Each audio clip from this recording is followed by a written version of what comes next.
Hello friends नमस्कार आ गोटे नुआ भिडियो रे आपनको स्वागत करुच्ची। आज चलतु जानिबा गोटे मस्त कहानीटी हेउची प्रेमिकार भौणी मते घेहिबाकू देला कहिला राति रे कॉल करिवो। मो नाम राजू मु अनुगुल रे गोटे इलेक्ट्रोनिक दुकान रे काम करे। मु आज मो जीवन रे घटिथिबा सत घटना प्रकाश करबाकू जाउची। मोर बयस 25 वर्ष हबो। देखिबाकू सुंदर आउ गोटे हीरो ठारू भी कम लागेनी। मु झियो बटेइबारे महारथी हासिल करिछि। आज मु जो कहानी कहबाकू जाउची मोर आशा अछि जे कहानीटी आपण मानकू पसंद आसीबो। एबे मु आपणक समय नष्ट न करी सीधा कहानी उपरकू नै जाउची।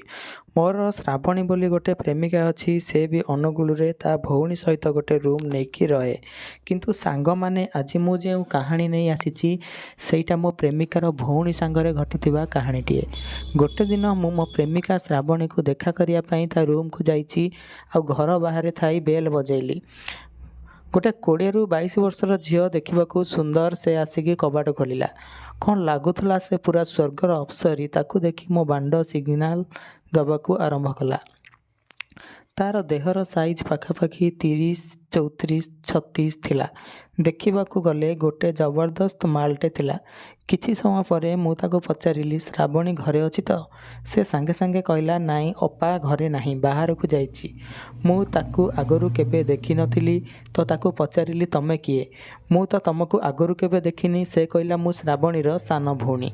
ताहले तम ना अनिता ना? श्रावणी तम कथा मते थरे अधे कहिसंती। मु जानिछि तमको किंतु केबे देखि नथिली। किछि समय कथाबार्ता हवा परे से मते घर भीतर को आसीबाकू कहला। मु घर भीतर को गली। आमे दुई जन किछि समय तांका सोफा उपरे बसी कथाबार्ता हेलु। किछि समय कथाबार्ता परे से कहला तुमे टिके बसी थाओ मु टिके चा बनेकी आनुछि। मु मना करुथिली किंतु बाध्य करिवारु चा पीली। चा पीवा संगे संगे मु कहली तम भली तम चा भी बहुत भल। से टिके हसिकी कहला हाँ तमे भी अन्यर प्रशंसा करिबारे माहिर। मु ताकू पचारिली तमर केही बॉयफ्रेंड नाहंती? से कहला ना आज पर्यंत केही पसंद आसी नाहंती जहाकू मु बॉयफ्रेंड बनेबी। मु पचारिली तुमको केमिति बॉयफ्रेंड दरकार? से टिके हसिकी कहला ठीक तम परी सुंदर आउ हैंडसम होइथिबो। से मते तीरिकी चाहाणी रे अनौतला। मते लागुतला जेमिति से मते लाइन मारुची। किछि समय परे मु ताकू बाय कही चली आसिली। सेही समय लागुतला जेमिति मोठारु से गिहणा खाइबाकू अपेक्षा करिछि। ता पर दिन सकाळे पाखापाखि 8टा टाइम हबो। मो फोन को गोटे नुआ नंबर रु कॉल आसिला। मु उठेकी हालो कहिबारु आरपटु झीर स्वर सुनागला। से कहला कौन हीरो जानि पारिलो मु किए कहूची? मु कहली हाँ जानि पारिली। तम नंबर सेव नथिला तो सेतिपई जानि पारली नाही। तापरे मु ताकू पचारिली तमे मो नंबर कोउठु पाइलो? से कहला अपाठू नंबर आनिथिली। कौन तुमे मो घर को आसी पारिबो? मु पचारिली सबु ठीक अछि तो? से कहला नाई तमे आसिले सबु कहिबी। मु कहली ठीक अछि मु एबे जाउची। मु जेमिति घरे पहुँचली अनिता आसिकी कबाट खोलिला। कौन लागुथला जीन्स टॉप रे। तापरे से मते घर भीतर को आसिया पई कहला। जेमिति घर को जाइची से कबाट भीतरु बंद करदेला। मु पचारिली तमे कौन कबाट बंद कल आउ श्रावणी कोठी अछि? से कहला अपा नाही कॉलेज जाइची आउ जोर से जाबुड़ी धरिला आउ मते चुमा देबाकू आरंभ कला। मु ताकू मना कली। कहली अनिता एटा ठीक नुहे तमे भौणी को मु भल पाए। से कहला प्रकाश मु भी तुमको बहुत भल पाए। मु कहली किंतु मु तुम भौणी की धोखा दे पारिबिनी। तापरे से कहला मु केबे कहली तुमे मो भौणी की धोखा दियो बोली? मु कहिबा कथा तमे आमे दुई जन को भल पाओ। मु कहली नाई एटा ठीक नुहे। तापरे से तार पिंधिथिबा टॉप खोलीदेला। से कला रंगर गोटे ब्रा पिंधिथिला।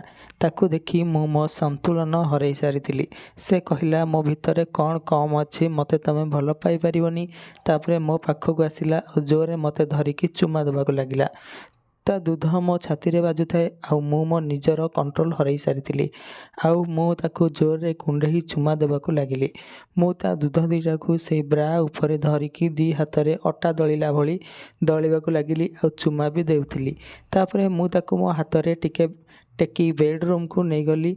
खट उपरे सुआई देई ता जीन्स पैंट को खोलीदेली। एबे सी मो पाखरे खाली ब्रा आउ पैंटी रे थिला।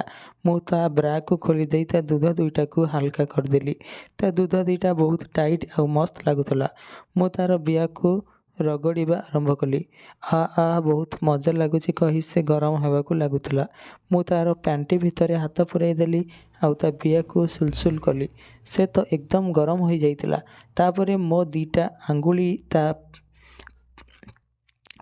ମୁଁ ମୋର ଦିଟା ଆଙ୍ଗୁଳିକି ତାରି ପୂରେଇ ଭିତର ବାହାର କରି ଗବ ଗବ କରୁଥାଏ। ତା ବିଆ ପୁରାପୁରି ଓଦା ହୋଇଯାଇଥିଲା ଆଉ ତା ପ୍ୟାଣ୍ଟି ବି। ମୁଁ ତା ପ୍ୟାଣ୍ଟି ଖୋଲିଦେଲି ଆଉ ତା ପେଟକୁ ଚୁମା ଦେଉଥିଲି ତା ବିଆରେ। ମୋ ମୁହଁ ରଖିଥିଲି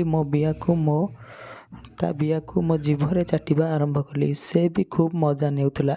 କିଛି ସମୟ ପରେ ସେ ମୋ କପଡ଼ା ଖୋଲିଦେଲା ଆଉ ମୋ ବାଣ୍ଡକୁ ଚଡ଼ି ଭିତରୁ ବାହାର କରି ଚୁଚୁମିବାକୁ ଲାଗିଲା। କି ଆନନ୍ଦ ଲାଗୁଥିଲା। ସେ ଏମିତି ମୋ ବାଣ୍ଡକୁ ଚୁଚୁମୁଥିଲା ଯେମିତି ସେ ଲଲିପପ୍କୁ ଚୁଚୁମୁଛି। ମୁଁ ପୁରା ଜୋରସେ ଭରି ଯାଇଥିଲି ଆଉ ତା ପାଟିରେ ମୋ ବାଣ୍ଡକୁ ପୂରେଇ ପାଖାପାଖି 20 ମିନିଟ୍ ଗପ୍ ଗପ୍ କଲି। ହେରା କିଛି ସମୟ ପରେ ମୋ ବାଣ୍ଡରୁ ବୀଜ ବାହାରିଗଲା ଆଉ ତା ପାଟିରେ ଭରିଗଲା। ସେ ମୋର ସବୁ ମାଲ ପିଇଗଲା ଆଉ ମୋ ବାଣ୍ଡ ଚାଟି ଚାଟି ସଫା କରିଦେଲା। ତାପରେ ମୁଁ ମୋ ବାଣ୍ଡକୁ ତା ବିଆରେ ଘଷିବାକୁ ଲାଗିଲି। ସେ କହିଲା, ପ୍ରକାଶ, ମୁଁ ଆଉ ରହିପାରୁନି। ତୁମେ ତ ମୋ ବାଣ୍ଡକୁ ମୋ ବିଆ ଭିତରେ ଜଲ୍ଦି ପୂରେଇ ଦିଅ। ମୁଁ ଆଉ ଡେରି ନ କରି ଗୋଟେ ଧକ୍କାରେ ମୋ ବାଣ୍ଡକୁ ସିଧା ତା ବିଆରେ ପୂରେଇ ଦେଲି। ସେ ଚିଲେଇବା ଆରମ୍ଭ କଲା। କହିଲା, ପ୍ରକାଶ, ଧୀରେ ପୂରାଅ, ମୋତେ କଷ୍ଟ ହେଉଛି। କିନ୍ତୁ ମୁଁ ତା କଥାକୁ କର୍ଣ୍ଣପାତ ନ କରି ତାକୁ ଜୋରେ ଗେହିବା ଆରମ୍ଭ କରିଦେଲି। ସେ ଖାଲି ଓ ହେଉଥିଲା। ପ୍ରକାଶ, ମୋତେ ଭଲରେ ପେଲ ଆଉ ମୋ ବିଆକୁ ଫାଡ଼ି ଦିଅ। 15 ମିନିଟ୍ ପେଲିବା ପରେ ତା ବିଆରୁ ପଚ୍ ପଚ୍ ସାଉଣ୍ଡ ଆସୁଥିଲା। ମୁଁ ଜାଣିଗଲି ତା ବିଆ ଏବେ ଝଡ଼ିବ। ମୁଁ ଆହୁରି ଜୋରରେ ପେଲିବା ଆରମ୍ଭ କଲି ଆଉ ତା ବିଆରୁ ସବୁ ପାଣି ବାହାରିଗଲା। କିନ୍ତୁ ମୁଁ ତାକୁ ସେମିତି ପେଲି ଚାଲିଥାଏ। କିଛି ସମୟ ପରେ ମୁଁ ବି ଝଡ଼ିଗଲି। ମୁଁ ମୋ ବାଣ୍ଡକୁ ବାହାର କରି ତା ମୁହଁରେ ସବୁ ବୀଜ ଛାଡ଼ିଦେଲି। ସେ ବହୁତ ଖୁସି ଥିଲା। ମୁଁ ତାକୁ କହିଲି, ମୁଁ ତୁମର ସବୁ ଇଚ୍ଛା ପୂରଣ କଲି, କିନ୍ତୁ ଶ୍ରାବଣୀକୁ ଯେମିତି ଆମ କଥା ଜଣା ନ ପଡ଼େ।